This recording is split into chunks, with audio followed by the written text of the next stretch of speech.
Hey guys, it's Cash, and today I'm going to talk about synchronicity. So what synchronicity is, I believe it was Carl Jung, whatever you want to say, he said that synchronicity is meaningful coincidences, okay? So if you're going through the whole gang stalking thing, like I am, you're going to see a lot of synchronicities. Some of these things may be coincidental. Some of these things may be setups to get you to react in a certain way. But if you are not healed and you're going through gang stalking, you're going to see these synchronicities a lot of times as a personal attack, when in fact it's just probably the universe trying to get in touch with you, trying to tell you, this is what you need to heal within yourself. So let's go back before the blog. We'll call it B, okay? This was January BB, okay? Knew I still had things to heal. I was seeing numbers. So what they say about seeing 1111 and repeating number patterns, that is absolutely true. I was seeing 1111, 222, 333 all the time. And I really wanted to know why I was seeing those number patterns, and I had heard about other people seeing number patterns like that.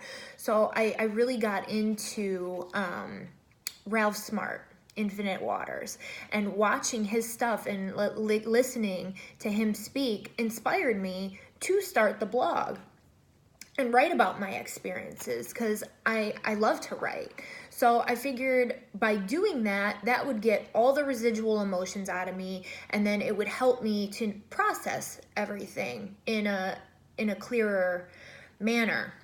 Well, by writing the blog, subconsciously I had all these thoughts coming out of me, all these things, and I wasn't even aware of it at the time, what I was actually doing. But to anybody else reading the blog that is the opposition, it probably really sounded like I had a good grasp of what had happened to me and knew what was actually going on with the whole narcissistic web, but I didn't. That was just my subconscious streaming to me and telling me what was actually happening.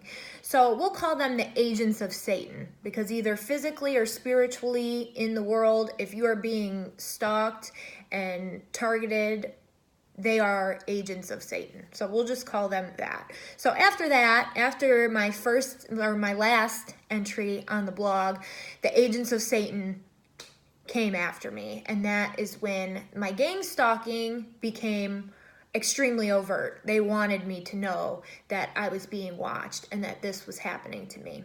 Like I said before, it was always there my whole life.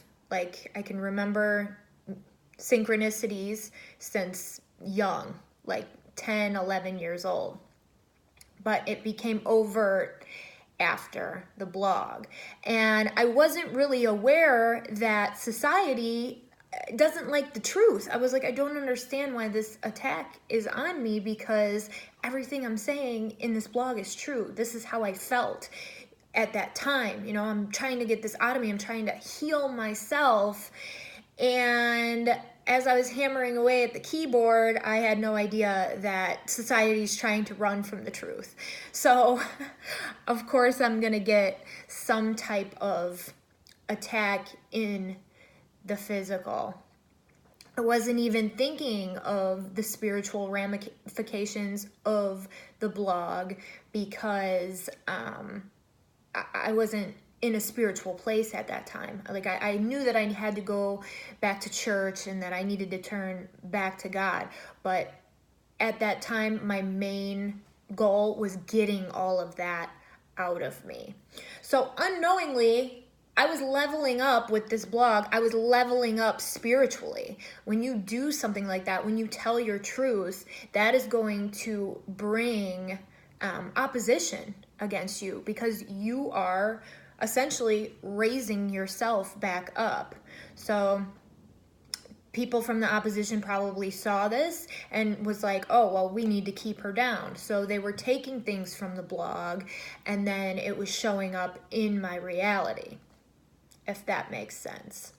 So what did I do? I turned the blog into a book. So this is Escaping Possession. This is my book that most likely started the overt targeting for me.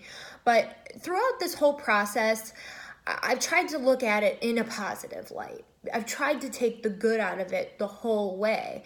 And that saying, what God means for good and the devil means for bad, really holds true with the gang stalking. This is essentially a test of your faith, a test of, are you going to change and try to do the right thing?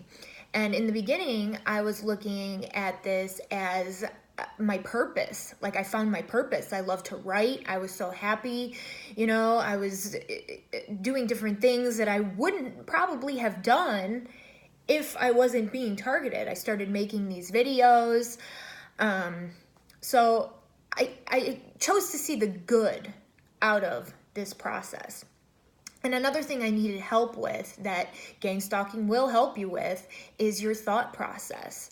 I had read a lot about, and I tried not to watch too many videos and fill my head with stuff, but I read a lot about the V2K, the voice to skull. Now, I never experienced that. At least I don't think I did. But that, knowing that that existed, made me extremely conscious of my thoughts and what I was thinking at all times. Like, there was not a thought that went through my head that I didn't filter and be like, okay, is this my thought, or are they planting something in me? Even in my dreams, like when I would write them in the morning, like I asked for signs from the universe, from my dreams, that they were actually my dreams, that these were my ancestors or my grandma Sophie speaking to me in my dreams, and these signs would come up in my physical reality. So I wasn't 100% healed. So I was looking at the targeting, I was getting very annoyed and aggravated because there were still things in me that I hadn't healed from my experience from the narcissistic relationship. So these synchronicities that were testing me, because they were tests from the universe to see where I was at, I was taking them as, oh my gosh, I'm being stalked and harassed and all these things.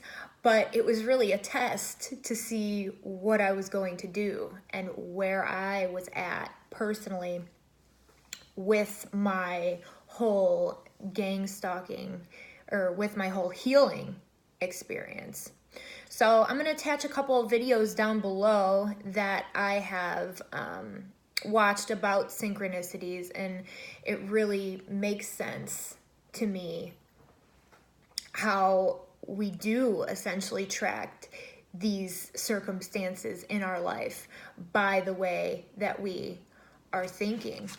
And one way, and there's no way that this could possibly be something from other than spiritual. I was watching TV, and the preview for Pet Sematary came on. There's a new Pet Sematary coming out, and it made me think of the old Pet Sematary. And in the old Pet Sematary, there's a cop in there. He's married to the mom. He's kind of a jerk. For some reason, I had that guy in my head, and I was thinking of him, and I was like, oh, I wonder if he's still in movies. I just remember what a jerk he was in that movie, and swear on everything, I turn on the TV, and there he is on the Chicago PD, or whatever that police show is on primetime television.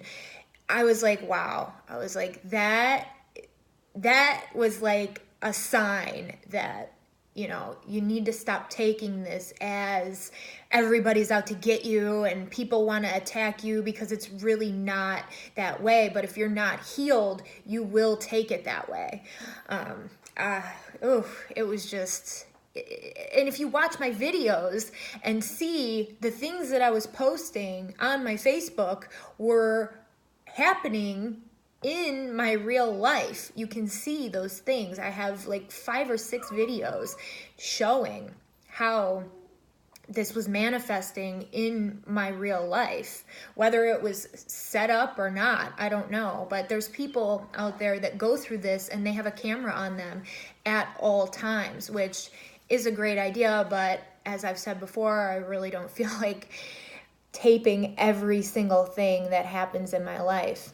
But once you change your perspective of the whole gang stalking phenomenon, it really changes. You start to see the world differently and from a better viewpoint than, oh my gosh, everybody's out to get me. I'm being stalked and harassed by every agency and every person I ever met or known, you know, because not everything is at what it seems. So, how is everybody after the Facebook, Instagram shut down? That upset a lot of people. I saw a lot of people were very bored yesterday. Me personally, I mean, I was a little upset. I love my Instagram Explore page because of the memes. I feel like the universe speaks to me through there, because some days I'll go on there and it's like the shoe fits with this one. And that's why I feel that our smartphones, they are customized to us in a way, because how they know what you're texting, there has to be some way that they know what you're texting to somebody. They can hear you through Siri or something. They know what you're talking about, because I had another instance on my friend's phone. We were driving somewhere and I lock my windows, and she's like, hey, you know, can you unlock my window or whatever? And we just kind of laughed about it, about how like I'm a control freak or whatever. I can't even let anybody roll down their windows. And she's like, oh my gosh, look, she shows me a meme. Okay. It's Paris Hilton in the car with Nikki Hilton, and she has the windows locked, and she's talking about how, oh, the government's trying, hey, Fig, the government's trying to control us and all these things, and you gotta live, you know, a certain way. And she's talking about all how the government's trying to control us, yet she's got the windows on lock. And that, I was like, wow, I didn't say anything to her, but my friend had a picture of Paris Hilton on the background of her phone, and that was exactly the same circumstance that we were just in the car, in a meme on her phone. So we're all being tracked somehow, and it is definitely through the phones. So with that said, I'm going to link a link to my book on Amazon and Barnes & Noble. I encourage you to read it. Kind of ties everything that I've been talking about in this vlog together. But it is, what's today? Thursday. It's Thursday, and I hope that everybody has a wonderful, wonderful day. God bless.